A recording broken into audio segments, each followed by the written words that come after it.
Hello everyone, welcome back to our channel. So this is the part 2 for chapter 3 that is motion in a plane. तो अभी तक हमने देख लिया था कि वेक्टर क्वांटिटीज क्या होती हैं और उनको रिप्रेजेंट किस तरीके से करते हैं और उनसे रिलेटेड कुछ हमने टर्म्स देखी थी। अब इससे बाद जो कॉन्सेप्ट है वो है जीरो वेक्टर। जीरो वेक्टर क्या होता है ये इसको इंट्रोड्यूस करने की नीड हमें क्यों पड़ी। तो zero vector is a vector that has a zero magnitude. इसका मैग्नीट्यूड क्या होगा जीरो। अब इससे पहले हमने एक यूनिट वेक्टर पढ़ा था। तो यूनिट वेक्टर क्या था कि जिसका जो मैग्नीट्यूड है वो क्या होता है यूनिट होता है यानी वन होता है। और यहाँ पर जीरो वेक्टर है इट मीन इसका मैग्नीट्यूड क्या होगा जीरो होगा। बट यूनिट वेक्टर की कुछ डायरेक्शन होती थी। वो डायरेक्शन क्या होती थी जो वेक्टर है उसी के डायरेक्शन में यूनिट वेक्टर की डायरेक्शन होती थी। बट जीरो वेक्टर जो होता है उसका मैग्नीट्यूड तो जीरो होता है बट इसकी जो डायरेक्शन है वो आर्बिट्रेरी होती है। यानी आप किसी भी डायरेक्शन में इसको एज्यूम कर सकते हो कि अगर मैंने एक वेक्टर इस डायरेक्शन में लिया तो मैं जीरो वेक्टर को इस डायरेक्शन में ले सकती हूँ। बट जीरो अगर जीरो वेक्टर है तो इसके लिए लेंथ तो कुछ होगी नहीं तो हम इसको एज अ पॉइंट भी कंसिडर कर सकते हैं। ठीक। तो ये हो गया हमारा जीरो वेक्टर। अब इससे रिलेटेड कुछ प्रॉपर्टीज की प्रॉपर्टीज होती है या हमें इसको इससे पहले इसको मतलब इंट्रोड्यूस करने की नीड क्यों हुई कि जीरो वेक्टर काम क्या आता है। तो जब भी जैसे अगर हमें कोई दो वेक्टर को ऐड करना है या दो वेक्टर को सब्ट्रैक्ट करना है तो जब भी दो चीजें इक्वल में होती हैं जैसे मैंने लिखा कि a equal to B vector ऐसे लिखा। अब मैं इस वेक्टर को कहाँ लेके जाना चाहती हूँ लेफ्ट साइड में। बी वेक्टर को अगर लेफ्ट साइड में लेके आऊंगी तो माइनस का हो जाएगा minus B vector equal to अब इक्वल में क्या रहेगा जीरो रहेगा। हम नॉर्मल इक्वेशन मैथ्स में यूज करते हैं तो इक्वल में क्या आएगा जीरो ही आएगा। अब ये जीरो है जब हम वेक्टर की प्रॉपर्टीज है कि अगर हम वेक्टर में वेक्टर को ऐड करें तो हमें वेक्टर मिलता है और वेक्टर में से वेक्टर को माइनस करें तो भी वेक्टर मिलता है। तो यहाँ पर जो आरएचएस में आने वाली टर्म है वो क्या होगी वेक्टर ही होगी। इसीलिए यहाँ पर किसकी मतलब इस इक्वेशन को बैलेंस करने के लिए हमें किसकी नीड हुई एक जीरो वेक्टर की नीड हुई जिसकी डायरेक्शन क्या होगी आर्बिट्री होगी। आप किसी भी डायरेक्शन में इसको एज्यूम कर सकते हो और इसका मैग्नीट्यूड क्या होगा जीरो। अब इसकी कुछ प्रॉपर्टीज होती हैं। पहली प्रॉपर्टी क्या है when a vector is added to zero vector. आप किसी वेक्टर में क्या ऐड कर रहे हो जीरो वेक्टर को ऐड कर रहे हो तो क्या मिल जाएगा आपको जो वेक्टर है वो एज इट इज मिल जाएगा। यानी जैसे आपने वन बोला मैंने नॉर्मल नंबर लिया हम मैथ्स की बात करें तो वन वन प्लस जीरो किया ये वन वन प्लस जीरो करते हैं तो क्या मिल जाएगा हमें वन। यानी हम ये प्रॉपर्टी होती है एडिटिव प्रॉपर्टी जिसमें हम इसको बोलते हैं एडिटिव आइडेंटिटी। यानी अगर हम किसी नंबर में क्या करें जीरो को ऐड कर दे तो हमें वो सेम नंबर मिल जाता है। तो जीरो को हम क्या बोलते हैं एडिटिव आइडेंटिटी। तो यहाँ पर उसी तरीके से काम कर रहा है कि अगर हम किसी वेक्टर में क्या ऐड करें जीरो वेक्टर को ऐड करें तो हमें वो वेक्टर सेम मिल जाता है। सो ये हो गया first property. Second property when a real number is multiplied by a zero vector. हाँ किसको कर रहे हो रियल नंबर को जिसे मैंने बोला टू टू को मैं जीरो से मल्टीप्लाई करूँ zero vector it mean zero magnitude. तो टू को जीरो से मल्टीप्लाई के क्या मिलेगा जीरो। तो यहाँ पर वही बोला कि we get a zero vector. क्यों मिल रहा है क्योंकि वो जीरो है। जीरो से कोई भी नंबर मल्टीप्लाई होगा तो क्या मिलेगा हमें जीरो मिलेगा। Next when a vector is multiplied by zero. अब वेक्टर को जीरो से मल्टीप्लाई करें प्रॉपर्टी क्या थी वेक्टर की वेक्टर में वेक्टर ऐड करें तो वेक्टर मिलेगा वेक्टर को अगर हम क्या करें वेक्टर से माइनस करें तो भी वेक्टर मिलेगा और वेक्टर को किसी नॉर्मल नंबर से मल्टीप्लाई करें तो हमें क्या मिलेगा वेक्टर मिलेगा। तो यहाँ पर भी वही जब हम क्या करें वेक्टर को एक जीरो से मल्टीप्लाई करें जीरो वेक्टर से नहीं बोला सिर्फ जीरो से मल्टीप्लाई करें तो आंसर में हमें क्या मिलेगा वेक्टर मिलेगा। तो we get zero vector. Next is if lambda and mu are two different non-zero real numbers। ये दोनों क्या है नॉन जीरो रियल नंबर्स है। Then the relation lambda A vector equal to mu B vector. मतलब दो अलग अलग vector हैं ए वेक्टर और बी वेक्टर उनको दोनों अलग अलग नंबर से मल्टीप्लाई किया है। ए और बी के बारे में भी कुछ नहीं बोला बट ये बोला है कि लैम्डा और म्यू क्या है दो अलग अलग नंबर है। अगर वो दो अलग अलग नंबर है तो ये इक्वेशन तभी सेटिस्फाइड हो सकती है जब क्या हो ए वेक्टर और बी वेक्टर दोनों क्या हो जीरो वेक्टर। अदरवाइज आप यहाँ पर कोई और वेक्टर कंसिडर करोगे तो वो कभी भी इक्वल हो ही नहीं पाएगा। ये हर केस में इक्वल नहीं हो पाएगा। तो ये वही लिखा है can hold only if both A vector and B vector are zero vector. ये थी कुछ जीरो वेक्टर की प्रॉपर्टीज। अब मल्टीप्लीकेशन की हम अभी हमने देख लिया कि उसको मल्टीप्लाई कर रहे थे किसी जीरो वेक्टर से तो क्या चेंज आ रहा था। अब हम क्या कर रहे हैं किसी वेक्टर को रियल नंबर से मल्टीप्लाई कर रहे हैं तो क्या चेंज आएगा। तो when a vector A vector is multiplied by real number lambda कोई भी नंबर हो सकता है एक्स वाई जेड ए मतलब जीरो टू मतलब इंटीजर बोल सकते हैं हम कोई भी इंटीजर नंबर हो सकता है रैशनल नंबर भी हो सकता है। सो मतलब रियल नंबर से मल्टीप्लाई कर रहे हैं तो रियल नंबर के अंदर सारे नंबर आ जाते हैं इमेजिनरी को छोड़कर। तो उनको से हम मल्टीप्लाई करें इसको, we get another vector lambda A vector, यानी सिंपल क्या हो जाएगा, उस वेक्टर के आगे लैम्डा मल्टीप्लाई में हो जाएगा। तो उस ये जो नया वेक्टर है लैम्डा ए वेक्टर, इसका मैग्नीट्यूड क्या होगा, lambda A vector is lambda times the magnitude of A vector. जो पहले ए वेक्टर का मैग्नीट्यूड था हमारा ए, तो उसी का क्या हो जाएगा, लैम्डा टाइम्स हो जाएगा। यानी जैसे मान लो पहले जो वेक्टर है उसका मैग्नीट्यूड आ रहा था हमारा 2, और हमने उस नंबर उसको 2 से ही मल्टीप्लाई कर दिया, तो फाइनल आंसर क्या आ जाएगा 4, यानी उसका जो टोटल मैग्नीट्यूड है वो आ गया हमारा 4। Then if lambda is positive, यानी हम जिस रियल नंबर से मल्टीप्लाई करें वो अगर पॉजिटिव है, तो डायरेक्शन जो होगी इस वेक्टर की, वेक्टर है नया भी मिल रहा है वो भी वेक्टर ही है, तो उस वेक्टर की डायरेक्शन क्या होगी, जो पहले वाली वेक्टर की डायरेक्शन थी वही सेम डायरेक्शन हो जाएगी। तो lambda A vector is the same as that of A vector, जो ए वेक्टर की डायरेक्शन थी उसी डायरेक्शन में कौन हो जाएगा, लैम्डा ए वेक्टर। बट अगर क्या हो, लैम्डा कैसा हो जाए, नेगेटिव हो जाए, यानी मैंने -1 -2 बाई किसी से मल्टीप्लाई कर दिया, तो डायरेक्शन क्या हो जाएगी, एग्जैक्टली अपोजिट हो जाएगी किसके, ए वेक्टर के। जिस वेक्टर को मल्टीप्लाई किया है रियल नंबर से, तो उस वेक्टर के जस्ट अपोजिट हो जाएगी हमारी लैम्डा ए की डायरेक्शन। अब मल्टीप्लाई भी कर लिया, अब है हमारी एडिटिव प्रॉपर्टीज की। हम बोलते हैं कि वेक्टर क्या होते हैं, एडिटिव होते हैं नेचर में, तो उनको ऐड करने के लिए भी कुछ चाहिए, क्या चाहिए, रूल्स चाहिए। हम सिंपल लॉ से उनको ऐड नहीं कर सकते। सो तो addition or composition of vector, the resultant of two or more vector is that single vector which produce the same effect as that individual vector together would produce.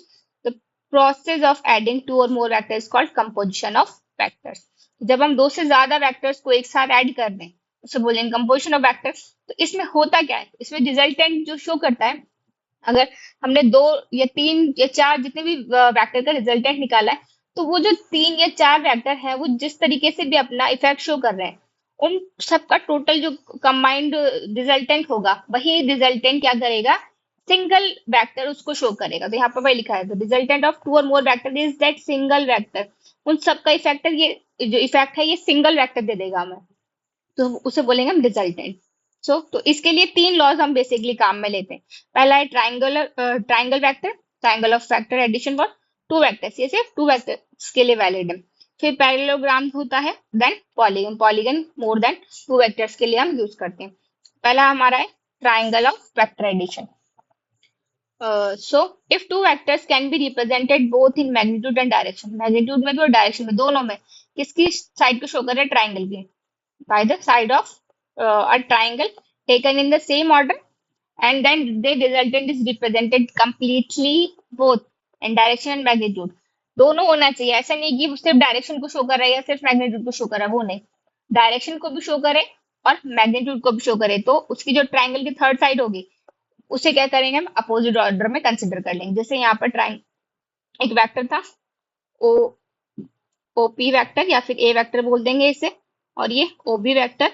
तो इन दोनों के लिए रिजल्टेंट जो बना हमारा वो बन गया हमारा आर वेक्टर, या फिर ओक्यू वेक्टर बोल सकते हैं। तो आर वेक्टर इक्वल टू हम क्या लिख देंगे, ए वेक्टर प्लस बी वेक्टर। तो इसमें लिखा क्या था कि वो जो 2 वेक्टर है जिनका हम रिजल्टेंट निकालने वाले हैं वो कैसे होने चाहिए, वो हमारे होने चाहिए कंटिन्यू ऑर्डर के अंदर। जैसे यहाँ से गया ये, और इसके बाद कंटिन्यू एरो आना चाहिए। तो फिर जो तीसरी साइड बचेगी ट्राइंगल की, वो कैसे आएगी, इनके अपोजिट डायरेक्शन में आएगी।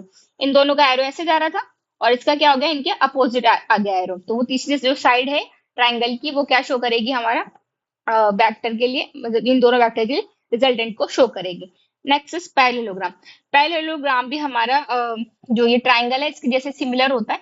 क्यों, क्योंकि इसमें जो डायगनल है वो किसको शो करेगा, वो रिजल्टेंट को शो करेगा। तो if the two vectors can be represented both in magnitude and direction of two adjacent sides of parallelogram drawn from a common point, यहाँ कौन से वाले की बात कर रहे हैं हम, इनका कॉमन साइड पर। जैसे यहाँ पर है ओ, कॉमन पॉइंट हो गया, एक है ये वेक्टर ए वेक्टर और ये है बी वेक्टर, तो दोनों का क्या है, एक कॉमन पॉइंट है। अगर कॉमन पॉइंट है तो हम कह सकते हैं कि ये पैरेललोग्राम वाले लॉ को फॉलो करेगा। Then the resultant is completely represented both in magnitude and direction by the diagonal of the parallelogram drawn that point।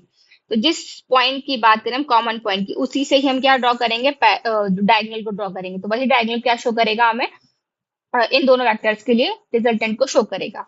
तो इसके लिए वही रिजल्टेंट है, हम ऐड कर रहे हैं तो दोनों क्या होगा, सम आ जाएगा। तो A vector plus B vector. Next is polygon.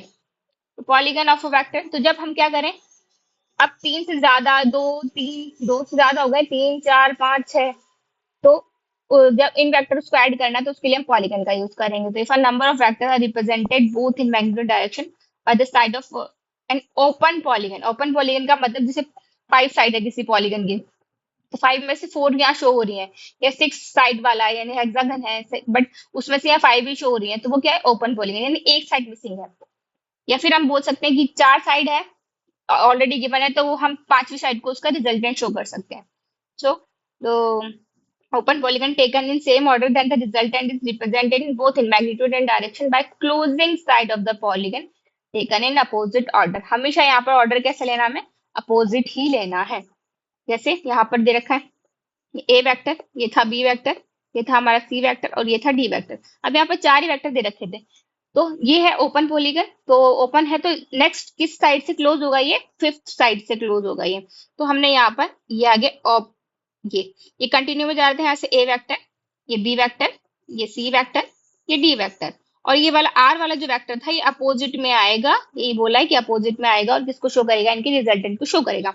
अब ये कर कैसे रहा है, जैसे मैंने देखा ये है ए वेक्टर, ये है बी वेक्टर, ये दोनों एक की टेल है और एक का स्टार्टिंग इनिशियल पॉइंट है, तो ये दोनों एक दूसरे को ज्वाइन कर रहे हैं। तो जब हम इसको मिलाएंगे और फिर इसको इससे मिला देंगे तो ये क्या बन जाएगा, हमारे ट्राइंगल बन जाएगा।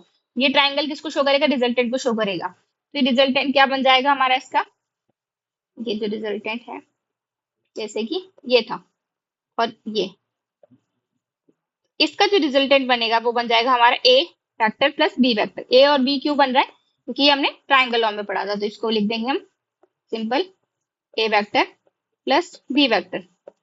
वापस से अब ये जो सी साइड है, ये वापस ये एरो कहाँ जा रहा है, आगे जा रहा है इस तरीके से, और फिर मैं इस वापस स्टार्टिंग पॉइंट को किससे मिला दूं, सी पॉइंट से मिला दूं, तो क्या मिल जाएगा मुझे, यही वापस से ट्राइंगल बन गया। कौन सा वाला ट्राइंगल बना, ये वाला, एरो ऐसे जा रहा है फिर ऐसे जा रहा है, तो ये भी क्या बन जाएगा, ट्राइंगल। तो ये वाली जो साइड होगी ये भी क्या करेगी, रिजल्टेंट को शो करेगी। तो इसका जो रिजल्टेंट होगा वो क्या होगा, दोनों जो वेक्टर है उनका सम होगा।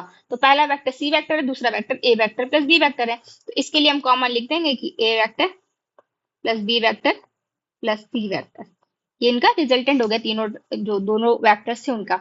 नेक्स्ट जो था, अब ये A vector B vector C vector आ गया, इसका एरो ऐसे आया, और अगला जो ये एरो है डी वेक्टर का वो ऐसे है, तो ये भी कंटिन्यू में आ रहे हैं। तो ये वाला जो वेक्टर होगा यानी आर वेक्टर, ये भी किसको शो करेगा, रिजल्टेंट को शो करेगा। तो हम लिख सकते हैं सिंपल, इनको भी दोनों का सम होगा, तो A vector plus B vector plus C vector plus D vector, ये क्या हो जाएगा हमारा, इस पॉलीगन का क्या हो जाएगा, रिजल्टेंट हो जाएगा। तो इस तरीके से हम क्या कर सकते हैं, वेक्टर को ऐड कर सकते हैं। अब वेक्टर में क्या होती है, कुछ प्रॉपर्टीज होती हैं। वेक्टर क्या, या फिर हम जब भी एडिशन की बात करते हैं तो एडिटिव जो मतलब एडिशन है वो कम्यूटेटिव होता है और एसोसिएटिव होता है। तो सेम यहाँ पर भी वही है कि वेक्टर एडिशन जो है वो कम्यूटेटिव है, यानी हम ए वेक्टर में बी वेक्टर को ऐड करें या बी में ए वेक्टर को ऐड करें, आंसर क्या मिलेगा, हमें सेम मिलेगा। नेक्स्ट इज एसोसिएटिव, एसोसिएटिव होते हैं यानी कि हम इनमें ऑर्डर चेंज कर सकते हैं दो से ज्यादा में, जब दो में ऑर्डर चेंज करेंगे तो कम्यूटेटिव, दो से ज्यादा में चेंज करें तो एसोसिएटिव। तो यहाँ पर कि मैंने पहले ए प्लस बी कर लिया, यानी ए और बी वेक्टर को ऐड कर लिया, फिर सी को ऐड किया, या फिर पहले बी और सी को ऐड कर लिया फिर ए वेक्टर को ऐड किया, आंसर क्या मिलेगा, हमें सेम मिलेगा। हम किसी को भी पहले ऐड कर सकते हैं, या फिर इसमें हम ए और सी को भी ऐड कर सकते हैं, बी को बाद में ऐड कर ले, ऐसा भी कर सकते हैं। तो ये क्या है, एसोसिएटिव। तो ये दोनों प्रॉपर्टीज हो गई, एक हो गया कम्यूटेटिव, एक हो गया एसोसिएटिव। अब हमने ये तो बता दिया कि जब एडिशन करते हैं तो क्या रिजल्टेंट आता है आर वेक्टर। अब ये वेक्टर है, हमें पता है कि इनको ऐड करना है, अब हमें बट ये तो पता ही नहीं है कि इनकी वैल्यू क्या आएगी। अब ये वेक्टर है तो इसका कुछ मैग्नीट्यूड होगा, डायरेक्शन तो हमें दिख गई, बट डायरेक्शन की एग्जैक्ट वैल्यू मतलब हमें एंगल कैसे पता लगेगा, ए वेक्टर बी वेक्टर के बीच में कुछ तो एंगल होगा, यहाँ पर इनके बीच में कुछ एंगल होगा, इस रिजल्टेंट के बीच में ए से कुछ एंगल होगा या बी से भी कुछ एंगल होगा, वो कैसे पता लगेगा, उसको बोलते हैं रिजोल्यूशन।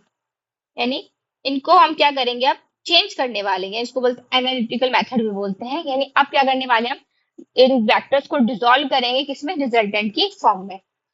तो analytical method of vector addition, तो ये सिंपल वही था हमारा डायग्राम।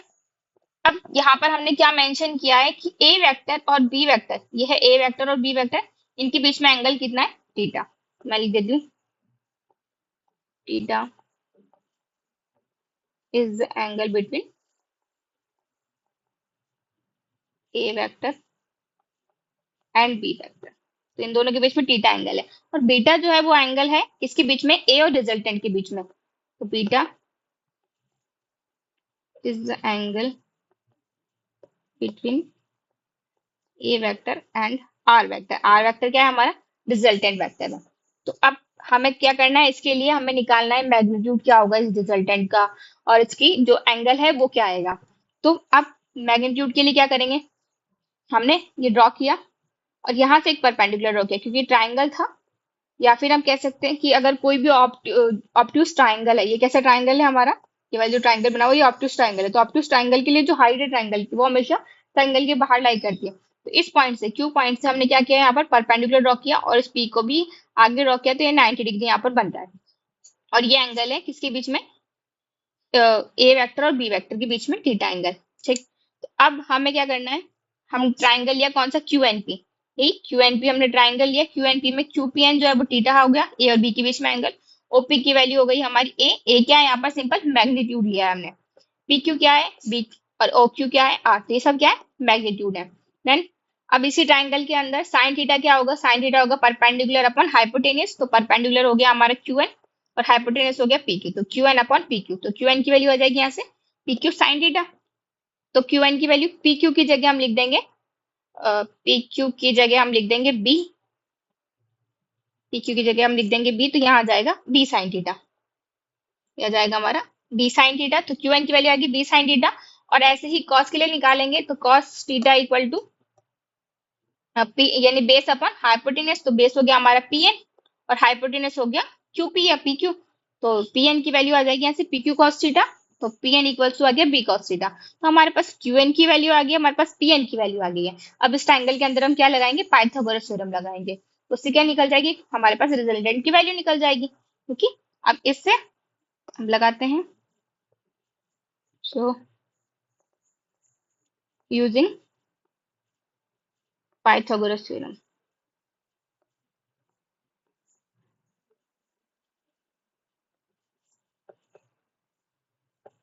तो इस ट्राइंगल में अगर हम पाइथागोरस थ्योरम लगाते हैं, ट्राइंगल था हमारा ये पी, ये एन, ये क्यू, ये 90 और ये थीटा। तो इसमें लगाएंगे तो ओ क्यू स्क्वायर, या फिर सिंपल मैं बेस करके लिख देती हूँ कि base square, square equal to plus perpendicular square equals to hypotenuse square. तो बेस क्या है इसका, पीएन, तो पीएन का स्क्वायर कर देंगे। परपेंडिकुलर क्या है, क्यूएन, तो क्यूएन का स्क्वायर कर देंगे। और हाइपोटेनस है हमारा पीक्यू, तो पीक्यू का स्क्वायर कर देंगे। ठीक है, अब ओ क्यू क्या था हमारा, ओ क्यू, ओ क्यू तो हमने सही किया। अब क्या, अब ये तो था हमारा कौन सी थी, उसमें लगाया हमने ओ क्यू पी एन में लगा दिया। अब मैं बड़े वाले ट्रायंगल में लगाऊं अगर इसी चीज को, बड़े ट्रायंगल, बड़ा ट्रायंगल कौन सा, ओ क्यू एन या ओ एन क्यू जो ट्रायंगल है उसके अंदर हम क्या लगा रहे हैं, पाइथागोरस थ्योरम लगा रहे हैं।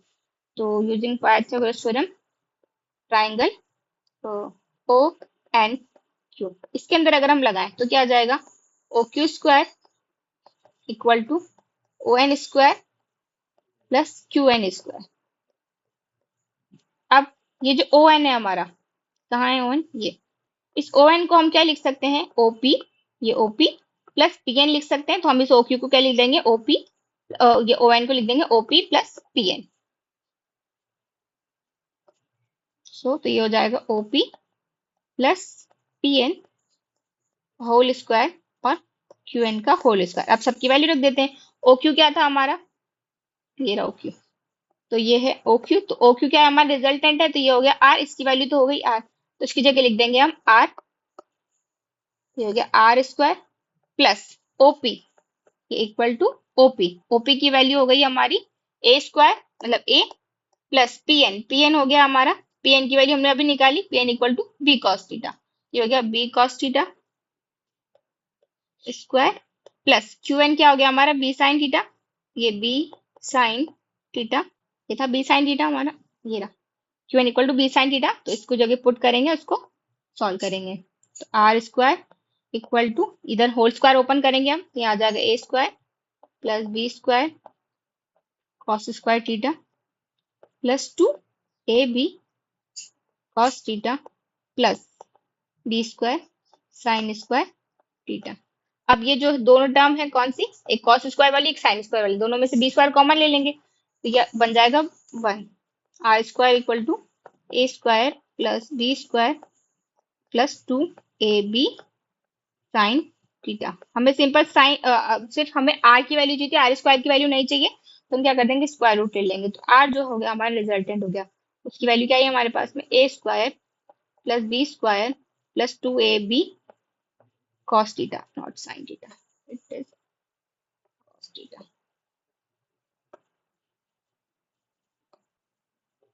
cos थीटा ये हो गया हमारा रिजल्टेंट। तो ये हमारे पास में आ गई है किसकी वैल्यू, रिजल्टेंट की वैल्यू आ गई है। अब रिजल्टेंट की वैल्यू के बाद हमें क्या चाहिए, अब हमारे पास मैग्नीट्यूड आ गया, मतलब उसका अब हमें क्या चाहिए, डायरेक्शन चाहिए। तो डायरेक्शन के लिए हमें क्या चाहिए, उसका एंगल। तो एंगल कैसे निकालते हैं हम, नॉर्मली किसी भी ट्राइंगल के अंदर एंगल निकालने के लिए हम tan थीटा का यूज करते हैं, क्योंकि हमारे पास परपेंडिकुलर और हाइपोटेन्यूस वगैरह था ही से, तो हम tan थीटा का यूज करते हैं। तो इसमें जो एंगल है वो हमने क्या कंसीडर किया है, बीटा, कि ए से जो एंगल बन रहा है वो कितना है, बीटा। तो हम यहाँ पर tan बीटा लेंगे। तो tan बीटा इक्वल टू हो जाएगा Q N upon O N. कौन सा, ये हो गया Q N, this is Q N upon O N, perpendicular upon base. अब ये जो नीचे ओ एन था, ओ एन को हम ओपी और पी एन में टेक डाउन कर देंगे। तो Q N equal to OP plus P N. तो क्यू एन की वैल्यू हो गई बी साइन थीटा, और ओपी की वैल्यू थी हमारे पास ए, और पी एन की वैल्यू थी बी कॉस थीटा। तो ये हमारे पास आ गई tan बीटा की वैल्यू, बट हमें tan बीटा नहीं चाहिए, हमें सिर्फ क्या चाहिए, एंगल चाहिए। तो हम क्या कर देंगे, tan को इन्वर्स कर देंगे, यानी बीटा की वैल्यू क्या आ गई, tan inverse B sine theta upon A plus B cos theta. जब भी हमें क्या निकालना होगा, एंगल निकालना होगा, तो हम किसका यूज करेंगे, इस फॉर्मूले का यूज करेंगे। इसके अंदर थीटा की वैल्यू पुट करेंगे और जो मैग्नीट्यूड है जो वेक्टर्स के उनकी वैल्यू पुट करेंगे, और हमें क्या मिल जाएगा, उसका एंगल मिल जाएगा। तो उसके अकॉर्डिंग हम उसके डायरेक्शन को बता सकते हैं। तो मैग्नीट्यूड भी आ गया और डायरेक्शन भी आ गया। यही फॉर्मूले हमें क्या करने हैं, यूज करने हैं आगे। अब सेम एनालिटिकल मेथड जो हम पढ़ रहे थे, किसके लिए पढ़ लिया हमने, ट्राइंगल के लिए पढ़ लिया। अब ऐसा ही सेम किसके लिए होता है, पैरेललोग्राम के लिए भी होता है। तो ये सेम डायग्राम बना हुआ है, कुछ हार्ड एंड फास्ट कुछ है नहीं इसके अंदर। तो ये ए वेक्टर है, ये ए वेक्टर है, ये बी वेक्टर है। अब ये पैरेललोग्राम है तो ये बी वेक्टर होगा और ये ए वेक्टर होगा, क्योंकि ए वेक्टर के पैरेलल है। तो अब अगर मैं इस नॉर्मल को देखूं तो ये ट्राइंगल, ये यहाँ से ये क्या बन रहा है, ट्राइंगल बन रहा है, ये ट्राइंगल बन रहा है। तो यहाँ भी क्या करेगा, ये रिजल्टेंट को शो करेगा, और ये ए के साथ यहाँ पर एंगल है बीटा, और ए और बी के बीच में एंगल, ए और ये ए वेक्टर और ये बी वेक्टर, इन दोनों के बीच में एंगल क्या है, थीटा, जो हमने पहले सेम कंसिडर किया था। तो जो फॉर्मूले हमने वहां यूज किए हैं किसके लिए, जब भी ट्राइंगल के लिए यूज किए हैं, वही सेम फॉर्मूले हम यहाँ पर भी लगा सकते हैं, तो वो भी सेम रहेगा। अब नेक्स्ट कुछ स्पेशल केस आते हैं इसके अंदर, क्या कि अगर दोनों वेक्टर कैसे हो, लाइक वेक्टर हो। लाइक वेक्टर का मतलब क्या था, कि दोनों कैसे हो, पैरेलल हो। पैरेलल है तो मतलब उनके बीच में एंगल क्या होगा, जीरो होगा। तो थीटा इक्वल टू जीरो हो गया। तो उनके बीच में अगर एंगल जीरो, हमने उसमें लिखा है थीटा जीरो है, मतलब थीटा जो है ए और बी के बीच में एंगल है, और बीटा क्या है, ए के साथ में एंगल है किसका, रिजल्टेंट का। तो यहाँ पर cos जीरो रख देंगे हम, फॉर्मूला यही था, root A square plus B square plus 2ab cos theta. तो cos की जगह मतलब थीटा की जगह हमने जीरो रख दिया, cos जीरो की वैल्यू 1। तो ये बन गया A square plus B square plus 2ab, और ये होता है ए प्लस बी का होल स्क्वायर। तो क्या हो जाएगा, इस स्क्वायर से ये स्क्वायर रूट कट हो जाएगा, तो रिजल्टेंट की सिंपल वैल्यू क्या आ गई, ए प्लस बी आ गई। नेक्स्ट की अगर वेक्टर कैसे हो, अनलाइक वेक्टर हो जाए, अनलाइक वेक्टर हो गए मतलब एंटी पैरेलल हो गए, यानी थीटा की वैल्यू क्या हो गई, 180 हो गई है। अब थीटा की वैल्यू 180 हो गई, तो हमने थीटा की जगह सिंपल 180 पुट किया, cos 180 की वैल्यू होती है -1, ये आ गया -2ab। तो ये सिंपल फॉर्मूला बन गया a माइनस बी का होल स्क्वायर का, और क्या होगा, स्क्वायर से स्क्वायर रूट कट हो जाएगा, तो जो रिजल्टेंट है उसकी सिंपल वैल्यू आ गई a माइनस बी। अब एक केस की अगर रिजल्ट दोनों उनके बीच में वेक्टर के बीच में कैसा आ जाए, राइट एंगल आ जाए, यानी एक दूसरे से क्या हो, परपेंडिकुलर हो, तो क्या होगा, cos 90 रखा हमने यहाँ पर, cos 90 की वैल्यू होती है जीरो। जैसे जीरो रखा तो ये पीछे वाली जो टर्म थी वो हो गई टोटल जीरो, तो यानी ये तो गायब हो गई, इसका कोई काम नहीं है। सिंपल क्या बचा, root A square plus B square. तो जहां पर भी ये डायरेक्टली हमें मिल जाए वहां तो हम डायरेक्टली कर सकते हैं, यूज कर सकते हैं। और अगर डायरेक्टली ना मिले तो फिर हमें एंगल की वैल्यू पुट करनी पड़ेगी। या ये मतलब ये स्टैंडर्ड रिजल्ट है, ये हम याद रख सकते हैं। फिर इसके बीच में अगर यही 10 90, अगर वो 90 है तो 90 के लिए जो मतलब एंगल है वो क्या आएगा, तो B sign 90 upon A plus B cos 90। Sign 90 की वैल्यू हो गई 1 तो ऊपर आ गया बी, नीचे कॉस 90 की वैल्यू 0, तो ये टर्म तो होगी खत्म। तो सिंपल बी अपॉन ए। और हमें बीटा निकालना था तो टेन इनवर्स इक्वल टू मतलब beta equal to tan inverse B upon A. ये क्या आ गई, हमारी एंगल वैल्यू आ गई। अब कुछ क्वेश्चंस देख लेते हैं इससे रिलेटेड कि body is simultaneously given two velocities, one is 30 metre per second due east and other is 40 metre per second due north. Find the resultant. अब हमें इनका रिजल्टेंट निकालना है। उसने बोला है कि जो वेलोसिटी है वो कहाँ दिए, एक जो वेलोसिटी है वो दिए 30 मीटर कहाँ पर, ईस्ट में। तो बना देते हैं, ये 30 मीटर ईस्ट में, मीटर पर सेकंड ईस्ट में वैल्यू दे दी। फिर उसने बोला दूसरी वैल्यू कहाँ दी है, 40 मीटर ड्यू नॉर्थ। तो नॉर्थ ऊपर की तरफ होगा तो दोनों के बीच में एंगल कितना हो गया, 90।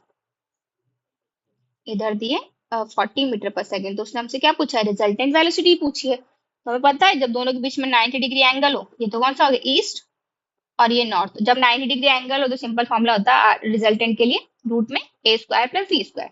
अब वही करेंगे यहाँ पर कि आर इक्वल टू, या फिर वी लिख देते हैं क्योंकि ये वेलोसिटी है तो वी आर लिख देते हैं, V velocity resultant velocity equal to V E square plus V N square की, ईस्ट में जो थी और नॉर्थ में जो थी वो, यानी 30 स्क्वायर और इधर आ गया 40 स्क्वायर। 30 स्क्वायर हो गया 900 और 14 स्क्वायर हो गया 1600, तो टोटल हो गया 2500। एक पे सी हो गया 50 मीटर पर सेकंड। तो ये हमारी आ गई, क्या आ गई, रिजल्टेंट वेलोसिटी आ गई। अब वेलोसिटी के साथ में हमें क्या चाहिए होता है, डायरेक्शन। क्यों, क्योंकि ये क्या है, वेक्टर क्वांटिटी है, और साथ में अगर ये कोई वेक्टर ही है तो वेक्टर है तो वेक्टर के साथ में डायरेक्शन भी होगी। तो डायरेक्शन मतलब हमें एंगल भी बताना पड़ेगा। यानी इसके बीच में क्या आने वाला है, यहाँ पर एक वेक्टर आने वाला है, resultant vector V R. But हमें ये नहीं पता उसकी डायरेक्शन क्या होगी, मतलब एग्जैक्टली एंगल क्या होगा। ऐसा नहीं एग्जैक्टली मिड में होगा, मिड में क्यों नहीं होगा, क्योंकि जो दोनों वेलोसिटी है, एक 30 एक 40, तो ऑब्वियस सी बात है एक ज्यादा है एक कम है। कम है तो एग्जैक्टली मिड में तो नहीं आ सकता। अगर दोनों को सेम मिल रही होती तो एग्जैक्टली मिड में आ जाता। तो यार सेम तो है नहीं तो मिड में तो आ नहीं सकता, तो कुछ एंगल में क्या आएगा, डेविएशन आएगा। तो वो हम निकाल लेते हैं। तो इसके लिए फॉर्मूला क्या था, beta equal to tan inverse B upon A. तो ये आ जाएगा tan इनवर्स बी, कौन सा था, ऊपर नॉर्थ वाला, और नीचे ईस्ट वाला केस में आ जाएगा, ए में आ जाएगा। तो ये 40 अपॉन 30, तो ये आ गया tan इनवर्स 4 अपॉन 3। अब इसकी जो वैल्यू होती है वो होती है 1 पॉइंट, मतलब ये एग्जैक्टली आ जाएगा आपको 53.88 डिग्री। ये आपका आंसर हो गया। इसको आप डायरेक्टली अब ना भी निकाले तो कोई दिक्कत नहीं, एज इट इज भी छोड़ सकते हैं। ठीक, नेक्स्ट क्वेश्चन है, a particle has a displacement of 20 metre towards east. East में कितना दे रहा है, 20 मतलब 12 मीटर। तो ये डायग्राम बना हुआ है नीचे कि ये गया ईस्ट में 12 metre, then next 5 metre towards north, 5 metre north में गया, 90 बना दिया यहाँ से भी। अब ये 5 मीटर 90 बना दिया, ये 90 है, 5 मीटर 90 आने के बाद में देन 6 मीटर वर्टिकली अपवर्ड, अब ऊपर गया है। पहले गया था ऐसे ईस्ट में, ईस्ट में जाने के बाद कहाँ गया है, वो ऊपर की तरफ गया है, मतलब ईस्ट में, फिर गया नॉर्थ में, और नॉर्थ से फिर वर्टिकल गया, मतलब ऐसे नीचे प्लेन में था तो वो ऊपर चला गया वर्टिकल, ऊपर की तरफ गया है। यानी एग्जैक्टली कहाँ मुड़ा है, वर्टिकल का मतलब एग्जैक्टली 90 मुड़ा है यहाँ से भी। तो अब यहाँ पर भी हमें क्या निकालना है, find the magnitude of the sum of these displacement. इन डिस्प्लेसमेंट का क्या निकालना है, मैग्नीट्यूड निकालना है। तो मैग्नीट्यूड निकाल लेते हैं भाई। तो यहाँ पर क्या लगेगा, पॉलीगन वाला लगेगा। वेक्टर लो कौन सा लगेगा, पॉलीगन वाला। क्यों लगेगा, क्योंकि यहाँ पर बहुत सारे वेक्टर हो गए हैं। जब दो की बात हो तब हम पैरेललोग्राम या ट्राइंगल लगा सकते हैं, बट जब दो से ज्यादा हो जाए तो हम क्या लगाएंगे, हम लगाएंगे पॉलीगन वाला कॉन्सेप्ट। तो पहले हम ट्राइंगल कौन सा लेंगे, पहले हम ये ट्राइंगल लेंगे ओ ए बी, ये ट्राइंगल लेंगे। तो in triangle O A B, इसके अंदर लेंगे तो इसके अंदर रिजल्टेंट कौन सा आ जाएगा, ये हमारा रिजल्टेंट वाला पार्ट आ जाएगा। क्यों, ये कंटिन्यू में जा रहे हैं इस तरीके से, तो ये क्या हो जाएगा, ये इसके रिजल्टेंट को शो करेगा अपोजिट साइड में, ट्राइंगल की जो मतलब थर्ड साइड है वो भी अपोजिट डायरेक्शन में किसको शो करेगी, रिजल्टेंट को शो करेगी। तो सेम अब यहाँ पर बन रहा है एंगल 90, 90 है तो सिंपल फॉर्मूला रिजल्टेंट का क्या, कि यहाँ पर हम रिजल्टेंट के लिए लिख देते हैं ओ बी, ये हो गया ओ बी, तो O B square equal to 12 square और 12 स्क्वायर प्लस 5 स्क्वायर, तो 12 स्क्वायर हो गया 144 और 25 का स्क्वायर हो गया 25, तो ये हो गया हमारा 169। इट मीन्स ये आ गया 13 मीटर, और सॉरी एक सेकेंड,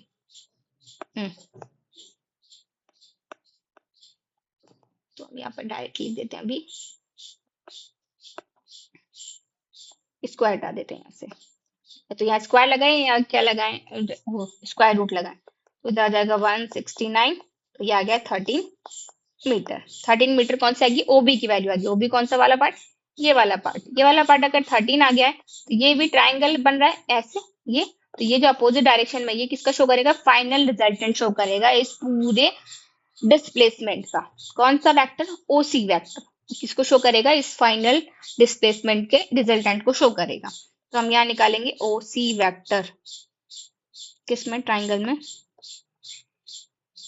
तो in triangle O B C, इसमें निकालना है हमें ओसी, तो ओसी इक्वल टू नीचे वाला आ गया 13, तो 13 का स्क्वायर प्लस 6 का स्क्वायर, 13 का स्क्वायर हो गया 169 और 6 का स्क्वायर हो गया 36, तो ये बन गया हमारा 205, और इसकी फाइनल जो वैल्यू आ जाएगी वो अप्रोक्स आएगी 14.32 मीटर, तो ये आ गया हमारा इसका रिजल्टेंट, इसमें डायरेक्शन नीड हमें है नहीं, तो ये हो गया आपका क्वेश्चन। सो तो ये हमने देख लिया कि जो वेक्टर्स हैं उनको ऐड कैसे करते हैं, उनके लिए 3 लॉज हमने देखे वेक्टर को ऐड करने के लिए, पहला ट्राइंगल लॉ, दूसरा पैरेललोग्राम लॉ, तीसरा पॉलीगन लॉ। और पॉलीगन भी क्या है, जो ट्राइंगल का ही एक्सटेंडेड फॉर्म है, और पैरेललोग्राम भी वही ट्राइंगल का एक्सटेंडेड फॉर्म है, हमें बस उसको आइडेंटिफाई करना आना चाहिए कि कहाँ पर क्या है और किसके बीच में कौन सा एंगल बन रहा है और रिजल्टेंट को कौन सी साइड हमें शो करने वाली है। So this is all about this part. Thank you for watching. If you like the video, please share and subscribe.